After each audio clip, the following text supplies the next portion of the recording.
தமிழ் சினிமாவில் உச்ச நடிகராக காணப்படும் தளபதி விஜயின் கடைசி படமாக உருவாக உள்ளது தளபதி 69. கோட் படம் வெளியாகி சில நாட்களை கடந்துள்ள நிலையில் தளபதி விஜயின் அடுத்த படத்திற்கான அப்டேட் வெளியாகி உள்ளது. தளபதி 69வது படத்தை KBN புரொடக்ஷன் தயாரிக்க உள்ளது. இந்த படத்தை H. வினோத் இயக்குகின்றார். இதற்கு அனிருத் இசையமைக்கின்றார். மேலும் இந்த படம் அடுத்த ஆண்டு அக்டோபர் மாதம் வெளியாகும் என தயாரிப்பு நிறுவனம் அறிவித்துள்ளது. நடிகர் விஜய் 1999ஆம் ஆண்டு சங்கீதா என்ற பெண்ணை திருமணம் செய்தார்.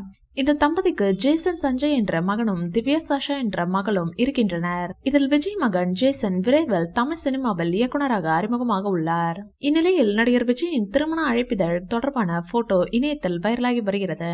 தளபதி விஜயின் தீவிர ரசிகையாக இருந்த சங்கீதா தளபதி விஜயை பார்க்க லண்டனில் இருந்து சென்னை வந்துள்ளார். சங்கீதாவின் நடவடிக்கைகள் பிடித்து போகவே அவரை தனது வீட்டில் அறிமுகம் செய்துள்ளார் விஜய். முதலில் திருமண பேச்சை எடுத்தது விஜயின் பெற்றோர் தானாம். அதற்கு விஜயும் சங்கீதாவும் ஒப்புதல் தெரிவிக்கவே விஜயின் தந்தை SAC மற்றும் தாய் சோபா ஆகியோர் லண்டன் சென்று சங்கீதாவின் பெற்றோரிடம் பேசியுள்ளனர். பின்னர் இரு வீட்டாரின் ஒப்புதலுடன் விஜய் சங்கீதா திருமணம் நடைபெற்றது. விஜய் ஒரு கிறிஸ்தவர், சங்கீதா இந்து மதத்தை சேர்ந்தவர். எனினும் இந்து முறைப்படி இவர்களின் திருமணம் நடைபெற்றது. 1999ஆம் ஆண்டு ஆகஸ்ட் 25ஆம் தேதி சென்னை எழும்பூரில் உள்ள ராணி மெய்யம்மை திருமண மண்டபத்தில் நடைபெற்றது. அன்றைய தினம் மாலையே திருமண வரவேற்பும் நடைபெற்றது. இந்த வீடியோ பிடிச்சிருந்தா லைக் பண்ணுங்க, ஷேர் பண்ணுங்க.